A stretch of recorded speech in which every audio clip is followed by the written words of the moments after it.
Fala, minha gente, tudo bom? Pessoal, deixa eu dar uma ampliada aqui para vocês me verem melhor.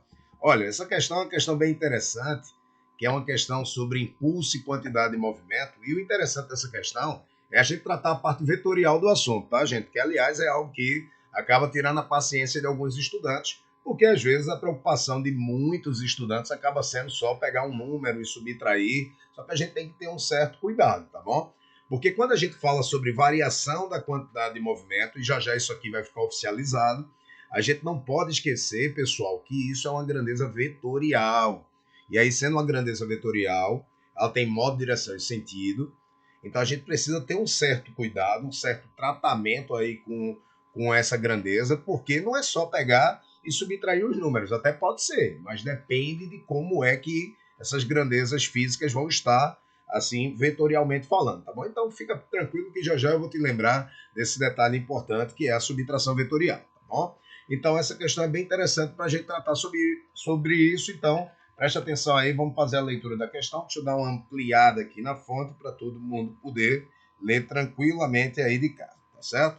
Então lá vai. Então essa questão ela diz o seguinte, essa questão diz assim, a figura a seguir ilustra uma visão superior de uma mesa de sinuca onde uma bola de massa 400 gramas, então a primeira coisa que eu já chamo sua atenção aqui é anotar essa informação, que é a massa da bola.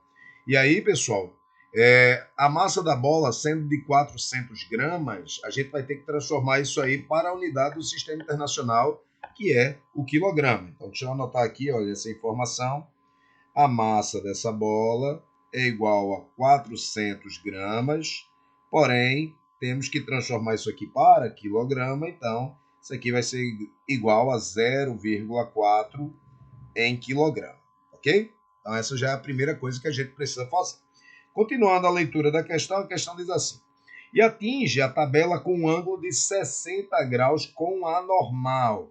Gente, quando ele diz que atinge a tabela com um ângulo de 60 graus com a normal, essa palavrinha normal, ela significa uma reta que é perpendicular a alguma coisa. Então, vamos dar uma olhadinha aí na imagem para vocês poderem entender legal, tá certo? Então, a gente tem aí a tabela da mesa de sinuca, não é? E aí, essa tabela, o cara tracejou aqui o que chamamos de reta normal. O que é que significa isso? Quer dizer que entre a tabela e a mesa, entre a tabela e a normal forma um ângulo de 90 graus. Tudo isso é 90 graus. E a questão diz pra gente que esse ângulo alfa aí, olha, que está aparecendo na imagem, é um ângulo de 60 graus. Claro que se aqui é 60 graus, como aqui é alfa também, então aqui também vai ser 60 graus, tranquilo? Então a bola veio, bateu nessa tabela e aí voltou, né, saiu, melhor dizendo, formando também um ângulo de 60 graus. Olha, isso aí vai ser fundamental para a resolução do problema, tá certo, gente? Então fica ligado nisso aí, já já eu vou dar uma traduzida nessa imagem aí melhor para vocês, tá certo? E aí, continuando a questão, ele diz assim, a velocidade da bola é de 9 metros por segundo, 9 metros por segundo, altera apenas a direção do movimento durante o choque. Pessoal, essa aqui é a parte que vai ser, vamos dizer, a mais fundamental na questão. Por quê? Já vou te antecipar. Muito estudante olha para essa informação e diz assim, então peraí, deixa eu ver se eu estou entendendo. A bola vem com 9 metros por segundo, vai bater na tabela e vai sair com 9. Exatamente isso. Então, se eu perguntasse assim, quanto é a variação de velocidade da bola, muita gente diria, ora, variação de velocidade é a velocidade final menos a inicial. Então, deve ser 9 menos 9, a variação de velocidade vale zero. Não, gente. Aí é que está o grande problema de uma questão feita essa. Onde é que está o grande mistério de uma questão feita essa? E espero que ao final não seja mais mistério para ninguém, você esteja aí relembrando desse detalhe.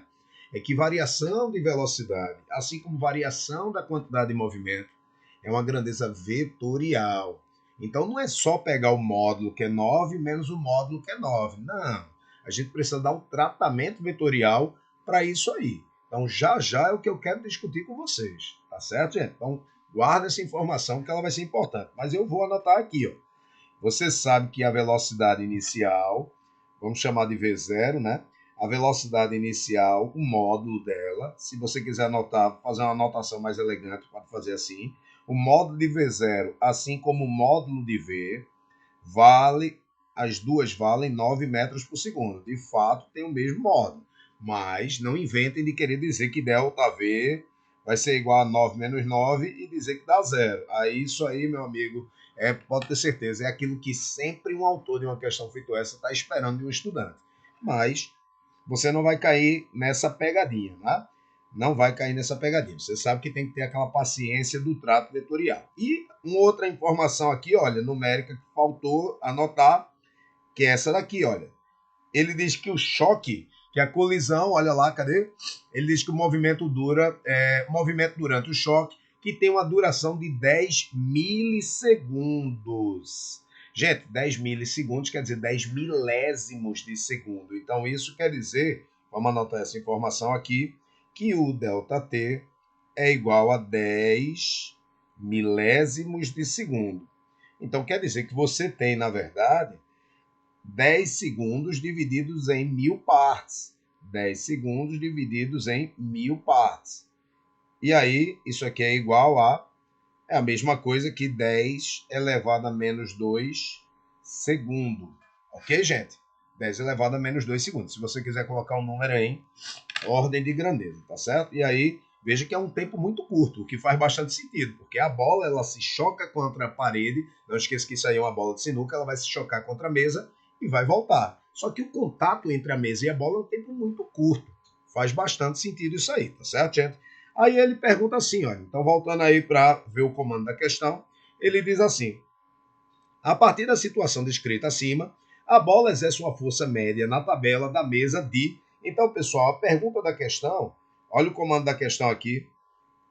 A pergunta da questão é qual é a força média que a tabela da mesa exerce.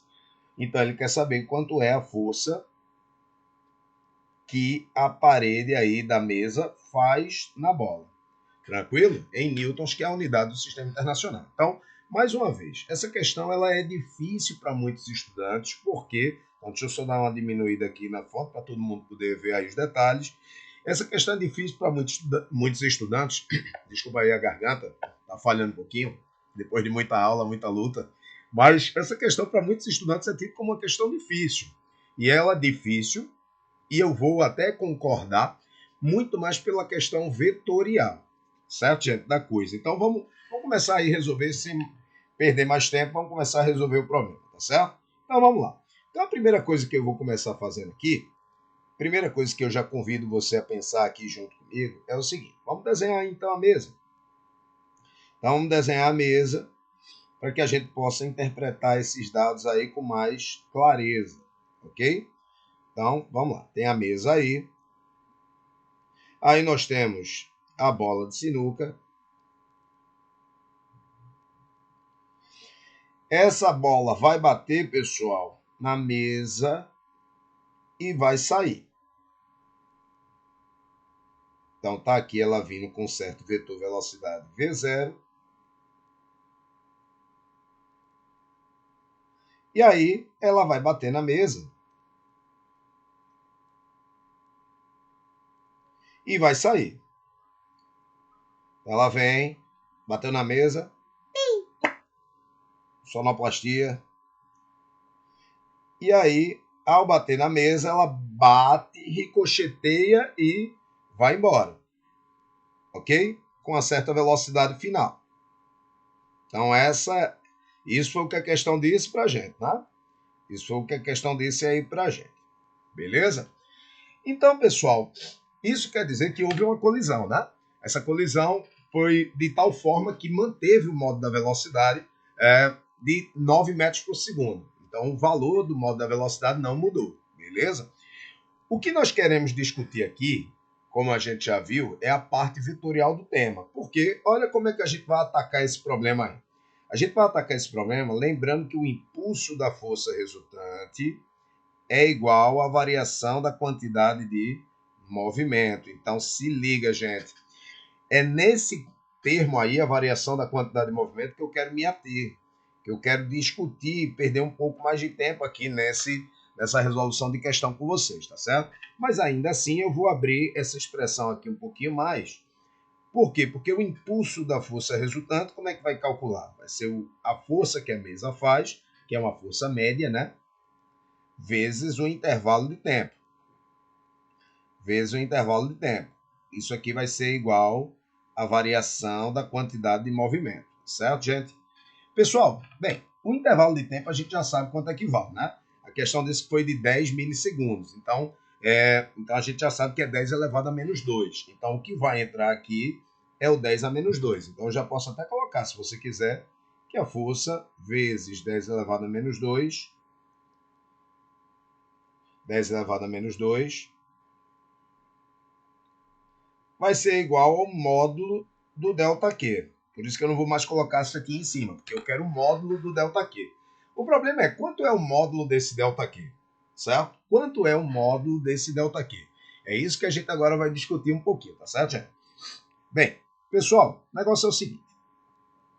Vamos agora pensar um pouco sobre o que está acontecendo aqui, tá?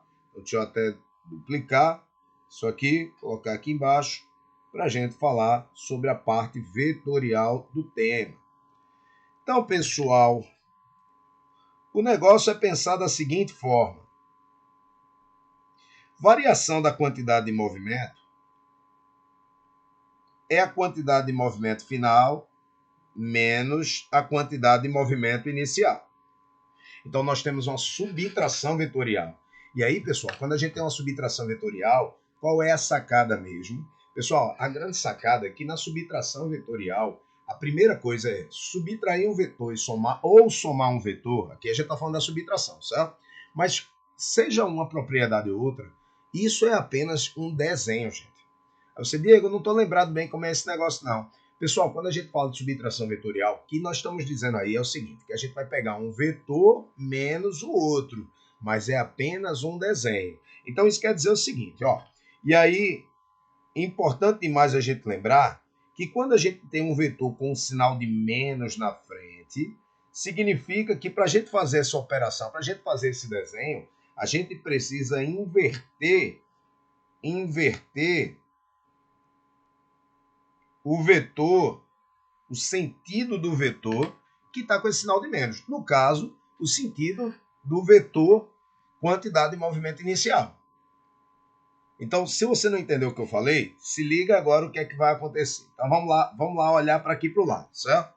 Pessoal, para onde aponta a velocidade, aponta também a quantidade de movimento. Então, o vetor quantidade de movimento dessa bola, olha, quantidade de movimento inicial, ele aponta também nessa direção e nesse sentido, na mesma direção e no mesmo sentido da velocidade.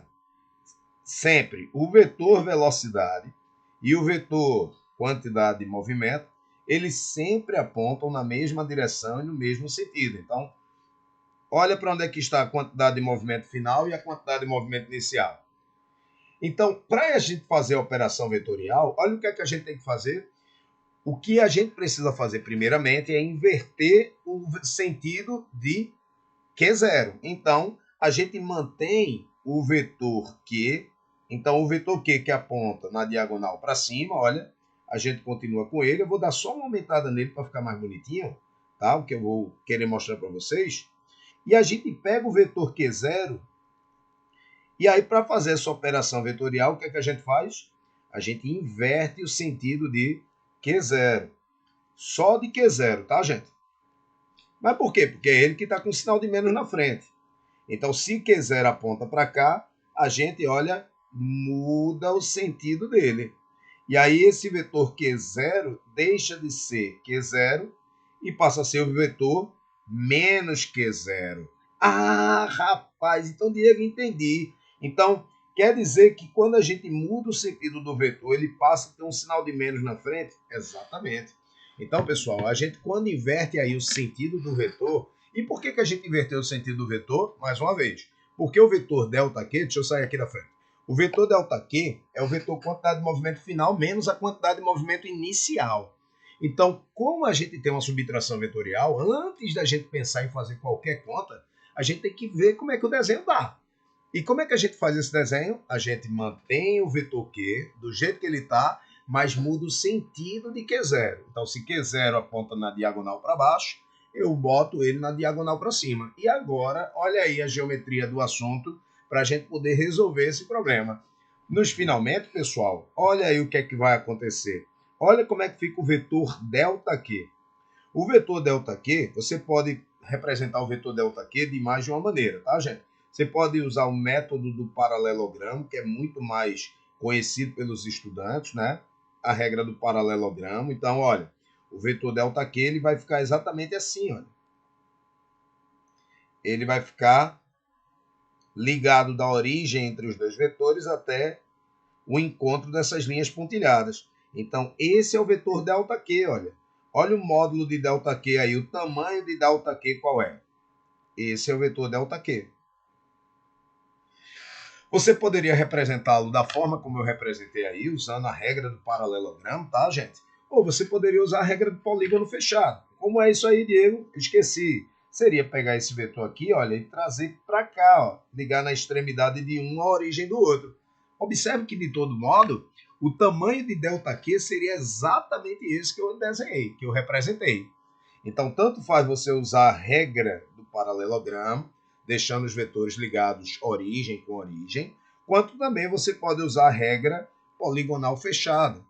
Vai dar no mesmo. Você também vai ter aí o seu desenho da subtração vetorial e o tamanho do vetor ΔQ, como a gente está vendo na figura. Ok, pessoal? Só que aí, usando aí a regra do polígono fechado, perdão, a regra do paralelogramo, então a gente sabe que o ângulo daqui, olha, lá do desenho, foi por isso que eu deixei a figura dessa forma, que você lembra que a questão mostrou para a gente que nós tínhamos uma reta aqui normal, olha, e cada ângulo desse formando um ângulo de 60 graus.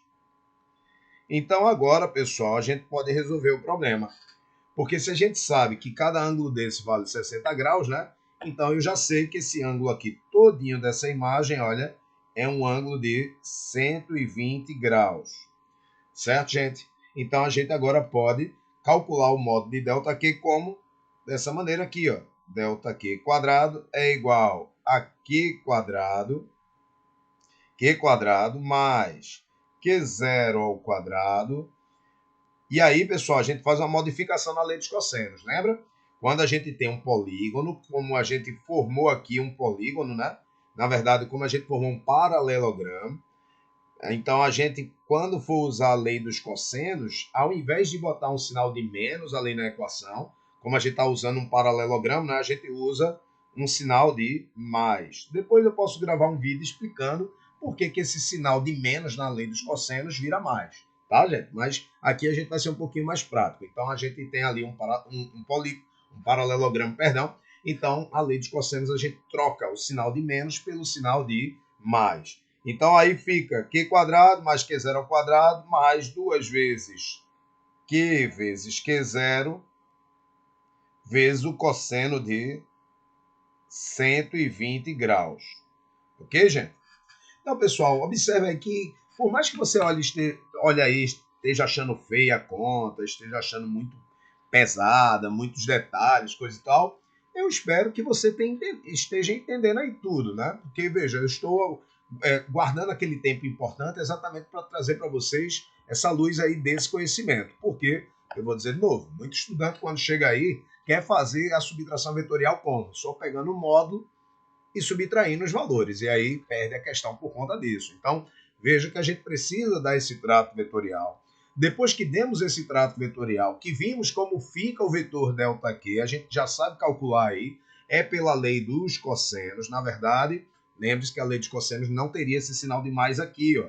Na verdade, seria um sinal de menos, mas como a gente está usando um paralelo, desculpa, gente, como a gente está usando a regra do paralelogramo, então por isso que o sinal de menos a gente troca pelo sinal de mais, certo? E aí a diquinha que eu queria lhe dar também aí para você ganhar um certo tempo, tá certo? É o seguinte, veja. Vamos calcular o módulo desse Q e o módulo do Q0? Já vou te adiantar que vai dar o mesmo valor, mas por quê? Então deixa eu virar uma página aqui para poder a gente ver quanto é que vai dar o módulo de Q e o módulo de Q0. Então, vamos dizer que desligadamente eu fosse calcular lá, olha, o módulo de Q, que é a massa vezes a velocidade final. E o módulo de Q0, que é a massa vezes a velocidade inicial. E por que eu disse que o módulo de Q, deixa eu sair da frente aqui, para vocês poderem enxergar. Por que eu disse que o módulo de Q vai ser igual ao módulo de Q0?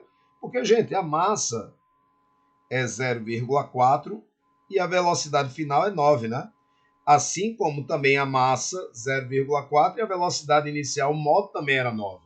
Então, claro que o módulo de Q, assim como o módulo de Q0, vai ser igual a 3,6 kg vezes metro por segundo. Ok, gente? Então, é o mesmo módulo.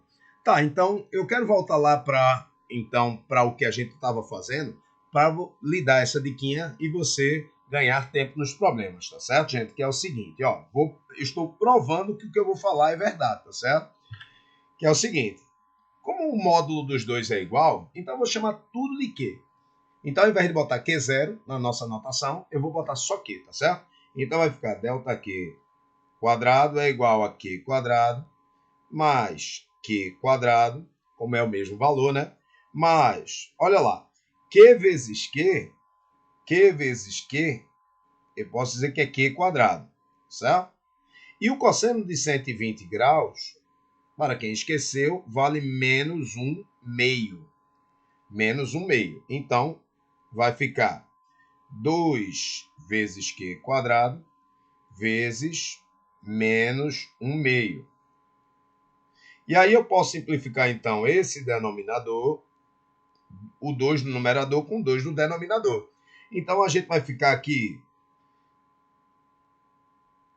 ΔQ quadrado é igual a Q quadrado mais Q quadrado menos Q quadrado. Porque aqui está com sinal de menos na frente. Ó. Menos 1 aí com sinal negativo vai fazer com que o Q quadrado fique negativo. E aí, gente, eu posso simplificar um Q quadrado desses com um Q quadrado desse. E aí, tirando a raiz dos dois lados da igualdade, vai ficar que o módulo de ΔQ é igual a Q. O que é que significa isso? Quer dizer o seguinte, gente, olha essa diquinha aí que é massa. Quando você tiver, pessoal, dois vetores, preste atenção aqui, vou até dar uma ampliada para você poder se ligar com mais detalhes, tá certo? Quando você tiver dois vetores de mesmo módulo e entre esses dois vetores formar um ângulo de 120 graus, é o caso dessa questão? É o caso dessa questão. Quando vocês tiverem dois vetores de mesmo módulo e entre eles formar um ângulo de 120 graus, a resultante entre eles equivale ao módulo de um deles. Então, o que é que significa isso? Que se um vetor for 10, o outro for 10 e o ângulo entre eles for de 120 graus, a resultante entre eles vai ser 10. Se um for 20 e o outro for 20, e o ângulo de 120 graus, a resultante entre eles vai ser 20. Se um for 3,6 e o outro for 3,6 e o ângulo de 120 graus, é o caso, então a resultante entre eles vai ser 3,6, ok?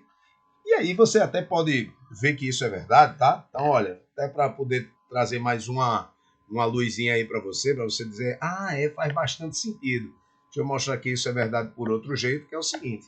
Se eu trouxer esse vetor para cá, olha, se liga aí. Trazendo ele para cá, observem, isso aí é um triângulo equilátero.